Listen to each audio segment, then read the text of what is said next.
Assalamualaikum warahmatullahi wabarakatuh dan salam sejahtera bagi kita semua.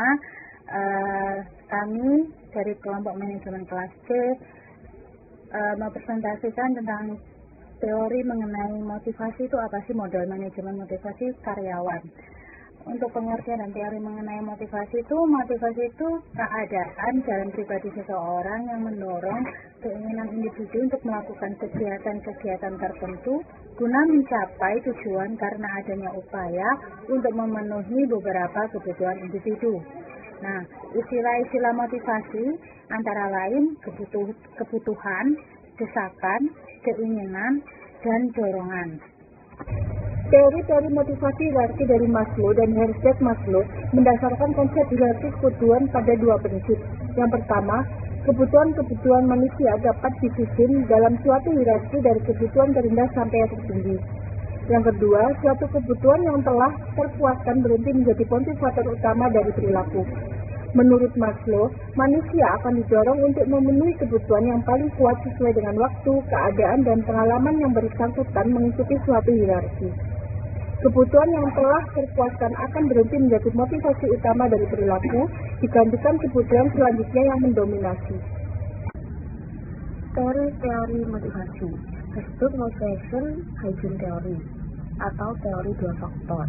Motivator atau pemuas: 1. Prestasi, 2. Penghargaan, 3. Pekerjaan itu sendiri, 4. Tanggung jawab, 5. Kenaikan pangkat, 6. Perkembangan. Hygiene atau menghindari risiko: 1. Kebijakan perusahaan, 2. Pengawasan, 3. Kondisi kerja, 4. Hubungan dengan yang lain, 5. Gaji, 6. Status, 7. Keamanan kerja, 8. Kehidupan pribadi. Menurut Herzog, hygiene tidak bisa memotivasi, dan jika hal ini digunakan untuk mencapai tujuan, bisa jadi mengakibatkan hasil yang negatif dalam jangka panjang. Faktor hygiene cenderung menjadi perhatian manajer, lebih mudah diukur, dikendalikan, dan digerakkan daripada motivator atau faktor pendorong. Motivator lebih rumit dan subjektif dan terlalu sukar untuk diukur, tapi fokus pada hygiene akan berakibat negatif dalam pengembangan tenaga kerja yang memiliki motivasi.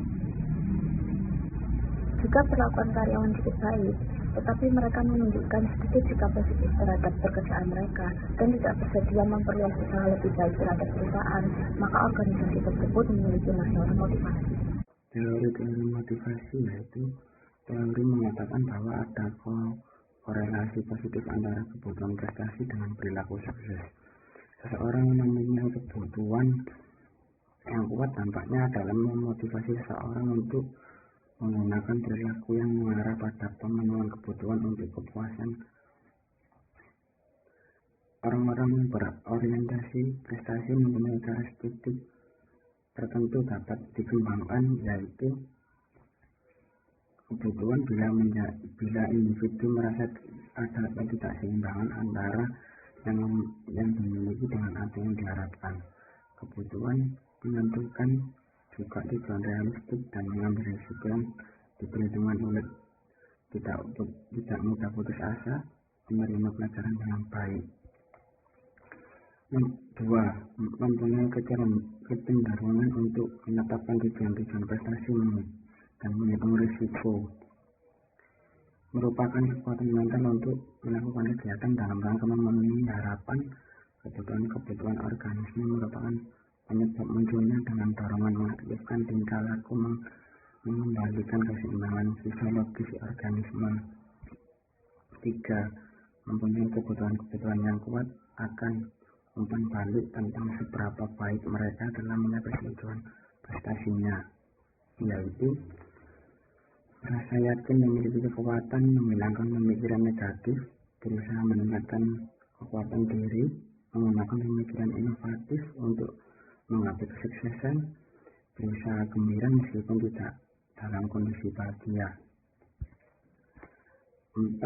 Mempunyai keterampilan dalam perencanaan jangka panjang dan memiliki kemampuan organisasional, yaitu memiliki kepercayaan dapat merubah ke arah yang lebih baik, memiliki pemikiran dan kepercayaan mencapai sesuatu yang lebih baik selalu berjuang dengan kesadaran yang penuh. Teori pengharapan kasus ini berhubungan dengan motivasi di mana individu diperkirakan akan menjadi pelaksana dengan prestasi tinggi bila mereka melihat suatu kemungkinan tinggi bahwa usaha mereka akan mengarah pada prestasi tinggi.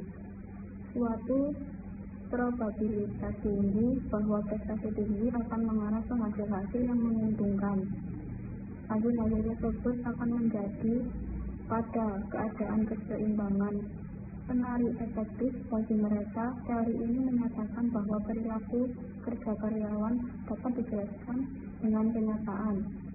Para karyawan menentukan terlebih dahulu apa perilaku mereka yang dapat disajikan dan nilai yang diperkirakan sebagai hasil-hasil alternatif dan perilakunya menurut Victor Fromm.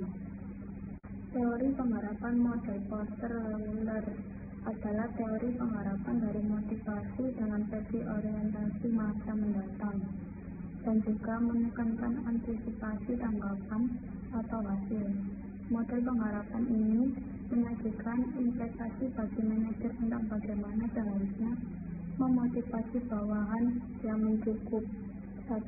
Pemberian penghargaan yang sesuai dengan kebutuhan bawahan. 2. Penentuan prestasi yang diinginkan. 3. Pembuatan tingkat prestasi yang dapat dicapai. 4. Berhubungan penghargaan dengan prestasi. 5. Menganalisis faktor-faktor yang bersifat berlawanan dengan efektivitas penghargaan. 6. Penentuan penghargaan yang mencukupi atau memadai. Sedangkan investasi bagi orientasi adalah satu sistem penghargaan organisasi harus dirancang untuk memotivasi perilaku yang beriringan. Teori pembentukan perilaku. Teori ini menyatakan bahwa perilaku yang diikuti dengan konsekuensi pemuasan cenderung diulang. Sedangkan perilaku yang diikuti konsekuensi hukuman cenderung tidak diulang. Dengan demikian, perilaku seseorang di masa mendatang dapat diperkirakan dari pengalaman di waktu yang lalu. Ada 4 teknik yang dilakukan manajer untuk mengubah perilaku bawahannya.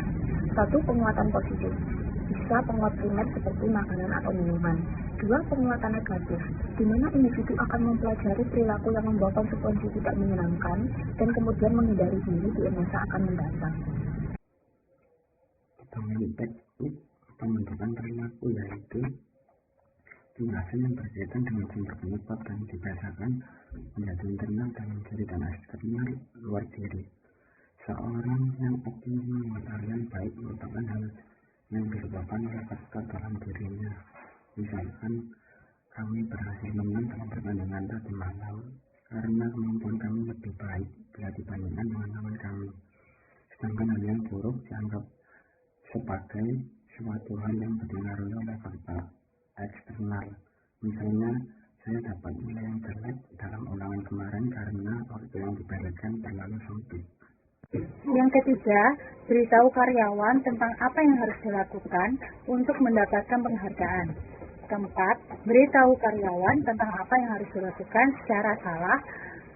Dan yang kelima, jangan memberi hukuman di depan karyawan. Jadi untuk kesimpulannya, untuk model manajemen motivasi itu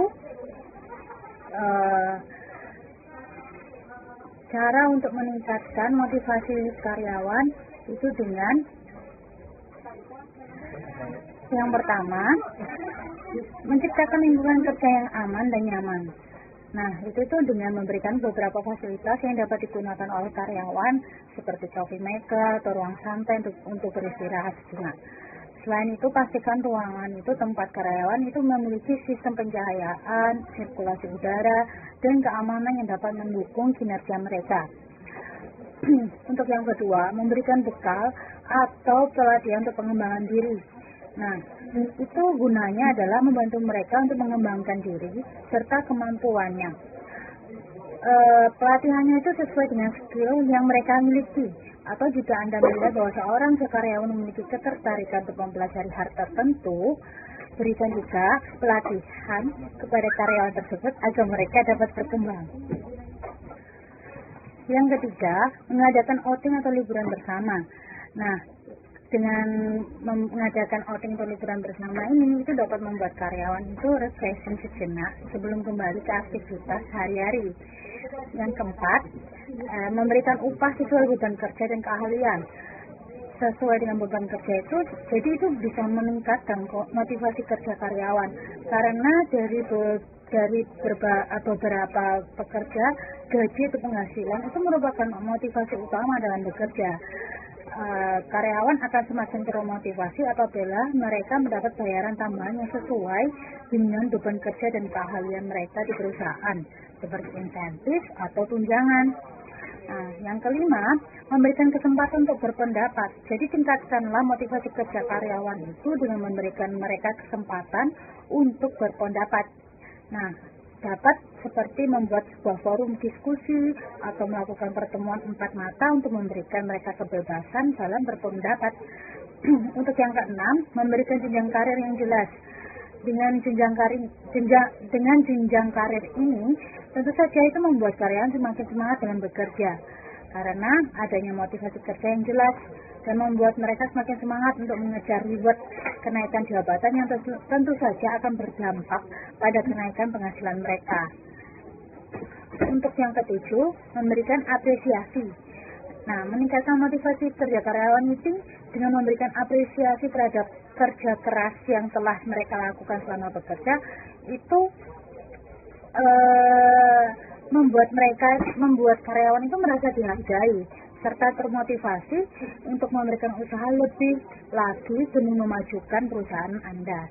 Dan yang delapan, yang terakhir, berikan perhatian pada karyawan. Ya, seperti kepedulian dan perhatian terhadap karyawan dalam batas yang wajar, serta tunjukkan simpati Anda kepada atasan yang memperhatikan bawahannya di tempat kerja. Sekian presentasi dari kami mengenai model manajemen motivasi pada karyawan. Terima kasih.